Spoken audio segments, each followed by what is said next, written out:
Commissioner Keelty's comments, which were devastating for Schapelle Corby, made no operational sense at all. In fact, they conflicted with operational reality. But politically, they made every sense. That may be hard to accept for some people, but it is absolutely clear.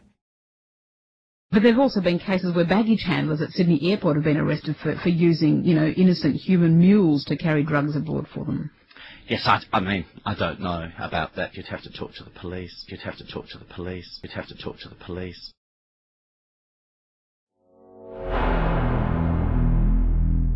And two other operational points on the AFP. From an operational perspective, the smuggling of 4.2 kilograms of marijuana would surely have been of serious interest to any police force anywhere in the world. But there was no investigation, no raids on the Corby home, no arrests in Australia, nothing. How could this be? Perhaps the answer is that they knew she was innocent. If the Australian government really believed for one moment that marijuana was being sent from Australia to Indonesia, they would have had to have gone to Schapelle's home and searched it, and searched a car. And they didn't do any of that. Police actions usually speak louder than words. The complete absence of a police investigation could only mean that they already knew the source of the marijuana and that it wasn't Schapelle Corby or her family. This leaves only two possibilities: that it was hastily placed by a member of the baggage handler syndicate, or that it was placed in Schapelle Corby's bag in Indonesia. And exposing either would have been politically damaging to the government at the time.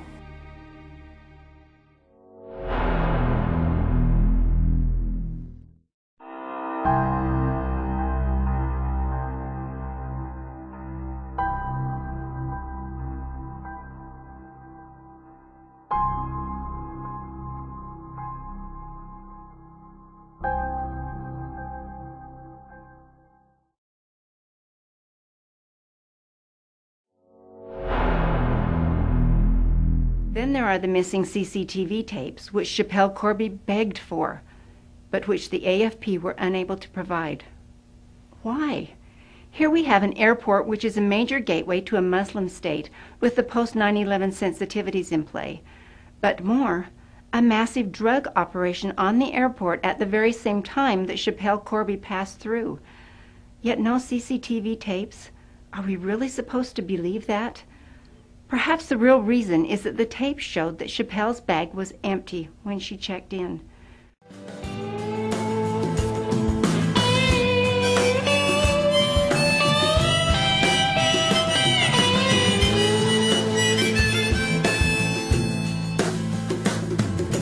High-up officials, detectives of the force, they knew earlier on why the girl was going to court. Out of corrupt drug smuggling rings and airports. And on the same day she flew overseas. But these so-called honorable men, they let the evidence flow in a breeze.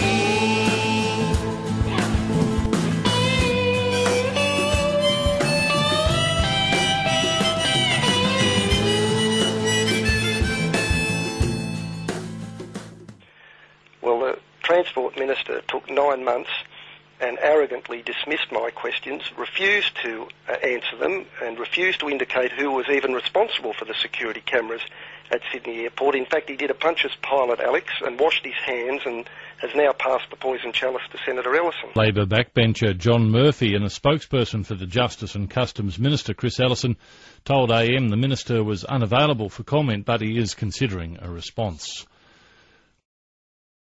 Yes, that I don't honestly know. I just can tell you what I've been told. I mean, obviously, I'm not the minister for the tapes. I'm not the minister for the tapes. I'm not the minister for the tapes. One single frame of an empty bag would prove that the drugs were placed either after check-in or by the Indonesians in Bali.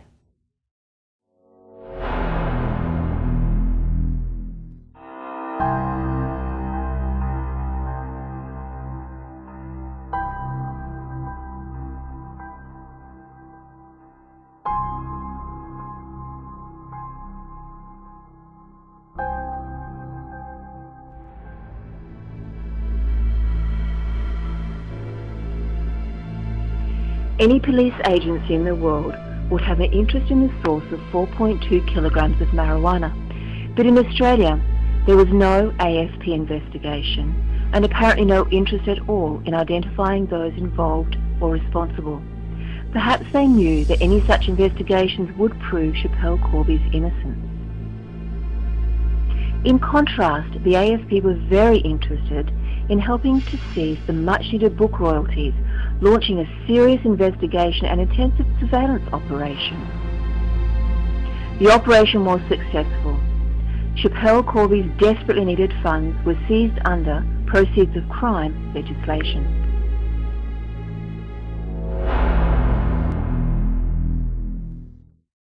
In December 2005, the police leaked a bogus story that photographs had been found which implicated Schapelle Corby in criminal drug activities prior to her arrest.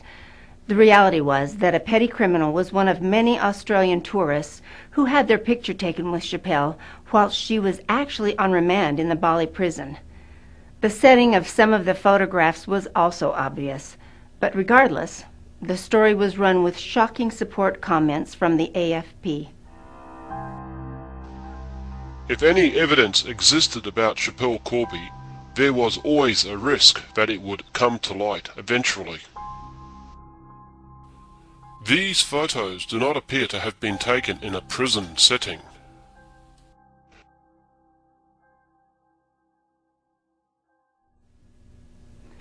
The truth, however, eventually emerged.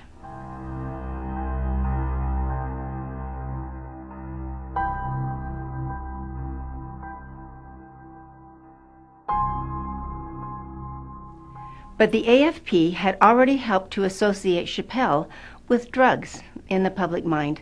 Yet again, they had helped to turn public opinion against her. Last year, South Australian police seized the photos from Macaulay's house and handed them to the federal police. The 60-year-old says he only met Schapelle Corby whilst on holiday, after he and a friend attended her trial and struck up a conversation with Corby's mother. She came out and she said, "Oh, you're here to support Schapelle." Naturally, we're Aussies. They're the two people that we met, offered to buy me a drink, and they just seemed two nice blokes, and we just sat and have a chat. Macaulay says the pair later went with Ms Rose to Kirrakaban prison to meet Corby and to pose for the photographs. He says ever since news of the pictures went public, he's been accused of prejudicing her appeal, which has made him physically sick. An angry Rosalie Rose travelled to Adelaide last month, demanding police release the pictures. She's still furious at those who suggest Macaulay and Corby knew each other before their Bali meeting. I had never known myself to cry so much. I was just so cranky that people just bluntly, just straight out lie like that. Both Macaulay and Ms Rose say the police knew where the photos were taken and should have revealed that publicly. The leak was also made during Schapelle Corby's appeal process and is considered to be a major contributory factor to her sentence being reinstated at 20 years.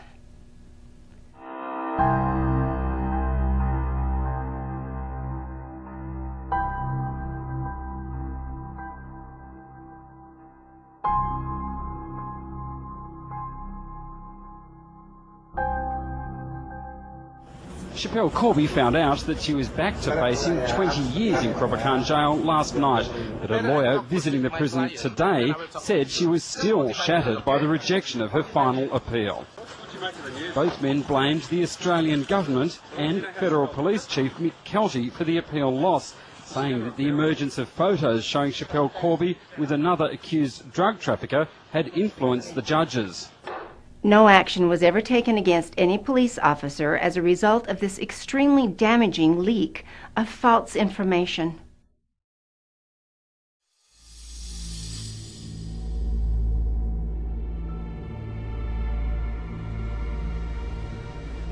In Australia, ACLI is responsible for policing the place. In 2010, a formal complaint was lodged by a member of the public against the AFP with respect to Schapelle Corby. Details of the exercise and the final report were obtained by Hidden World Films in 2011. The investigation was entirely bogus. It comprised of an ACLI operative creating a script developed with an AFP officer. Almost all of the details recorded in the tiny report were demonstrably false. It was signed off by a functionary who was at the heart of the Howard regime during the Schapelle Corby case in 2005.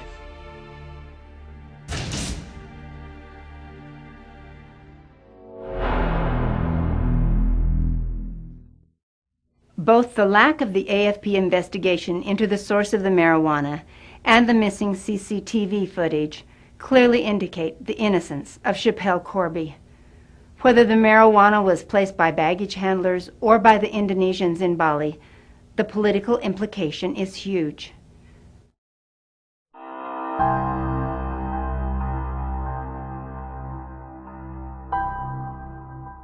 So you're saying, in effect, it's their job to do the bidding of the government? Their job is to work within the framework of policy, subject, of course, to not breaking the law. So is it their job to do the bidding of government as long as it's legal? In my view, it is.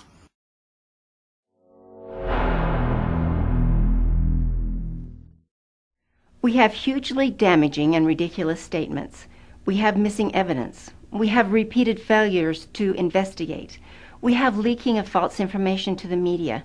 We have failure to help her defense team when requested, and so much more.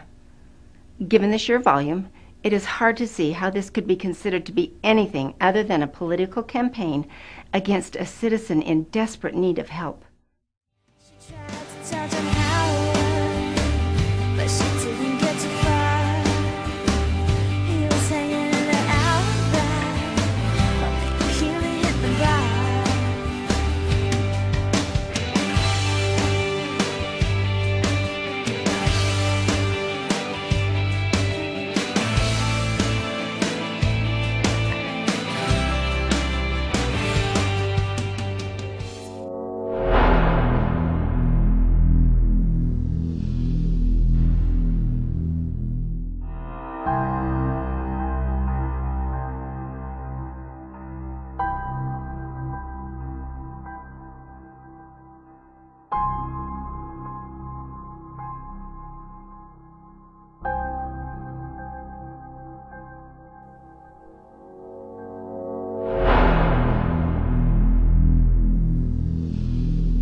It is not unusual for a nation-state to deploy its broadcasting organ to manage public opinion.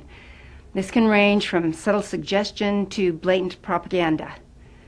Use of the Australian Broadcasting Corporation to manage opinion against Schapelle Corby to support the government position regarding its relationship with Indonesia therefore follows a well-established pattern.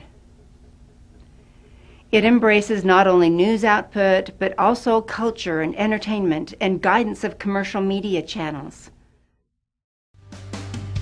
When the government and the press all tell us they can change the situation, can affect the way we feel today. It's called public manipulation. They can smear the facts while they change their hats and become the latest fashion. But we're on to it. Now it's time to take some action.